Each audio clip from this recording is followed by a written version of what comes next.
আমাদের দেশে 23-24 অর্থ বছরে 81 ভাগ ভর্তুকি দিতে হয়েছে এমন কিছু বিদ্যুৎ কেন্দ্রের জন্য যেগুলো আসলে কাজ করছে না, এটাকে আমরা ক্যাপাসিটি চার্জ বলে থাকি। তো এবারে আগামী অর্থ বছরের জন্য এই ব্যাপারে সুনির্দিষ্ট কোনো পরিকল্পনা আছে কিনা, কারণ যখনই দাম বাড়ানোর ব্যাপারে আমরা প্রশ্ন করি আমরা শুনি যে এখানে খরচ বেড়ে যাচ্ছে, অথচ এই ভর্তুকি এবং খরচ বেশিরভাগ খরচ হচ্ছে ক্যাপাসিটি চার্জে। সুতরাং এখানে সরকারের আগামী অর্থ বছরে এটার জন্য কোনো সুনির্দিষ্ট পরিকল্পনা আছে কিনা এটা জানতে চাই। মাননীয় মন্ত্রী। মাননীয় স্পিকার, বিদ্যুতায়ন করার জন্য বিগত ফ্যাসিস্ট সরকার যেসব বিদ্যুৎ প্রাইভেট কোম্পানিকে দিয়েছিল তাদের সাথে যে এগ্রিমেন্ট করেছিল সেই এগ্রিমেন্টে সবরিন গ্যারান্টি দেওয়া চায়। সবরিন গ্যারান্টি হচ্ছে হলো রাষ্ট্রের গ্যারান্টি আপনার, এবং এই গ্যারান্টি বাতিল করা জন্য যে ব্যবস্থা গ্রহণ করবে সেই ব্যবস্থা অনেক সময় সাপেক্ষ।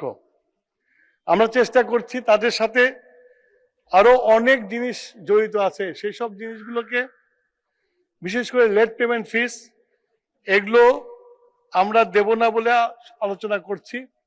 আশা করি সেটা আমরা ফলপ্রসূ আলোচনা করতে পারবো।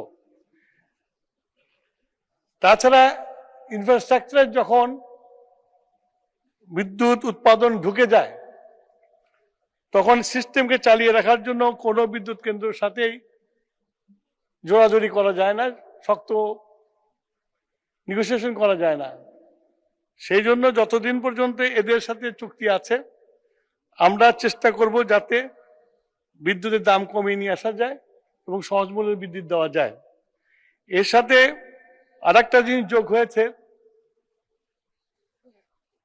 ইরান ইসরায়েলি যুদ্ধের ফলে জ্বালানির মূল্য বৃদ্ধি পেয়ে গেছে। জ্বালানি মূল্য বৃদ্ধি পাওয়ার ফলে আমাদেরকে মাঝে মাঝে এই ভর্তুকি কমানোর জন্য বিদ্যুতের দামের সাথে সম্মিলন করতে হয়, সেই জন্য বিদ্যুতের দাম বাড়ে। মাননীয় স্পিকার, আপনাকে ধন্যবাদ।